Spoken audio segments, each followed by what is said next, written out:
mean, you had that confidence always, man. You were always insanely intense and just never looked back. And way to go, man.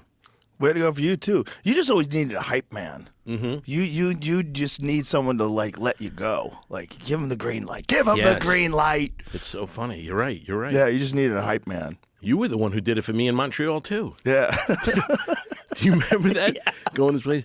By the way, do you remember the beer we would drink? There were two kinds of this beer. I can't remember this Canadian beer. I've been racking my brain to think about it. It was like there was like a gold version of it and like an amber, and it was just the greatest stuff. And we get fired up there, and I loved it, man. I loved going to that Montreal Comedy Festival. Oh, it was the best. Back when it was, I think it's gone under.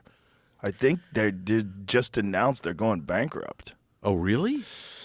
Yeah, unfortunately. See, we should tell people what it was. Oh, So yeah. what it was during our time, when we were young, was the Montreal Comedy Festival was where young comedians would go up and you could kind of get a deal. And that's Yes. where you got the deal to do the King and Queens. Well, I got the deal at NBC. Right.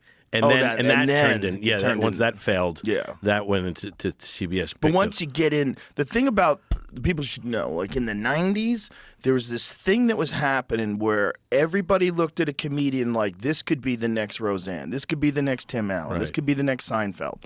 So every time they looked at you, they're like, what do you got? What do you Right. got for me? And the agents would try to put it together as a sitcom. Yes. And they had this showcase called the Montreal Comedy Festival, the Just for Laughs Comedy Festival. And it was the most insane thing. You would go there and it would change your life. You could have one 15-minute set, and all of a sudden you got $500,000. 100%. You have one set that pops and people talking about. There's a buzz, Yeah. and it's like you're in. You're set. And they have bidding wars.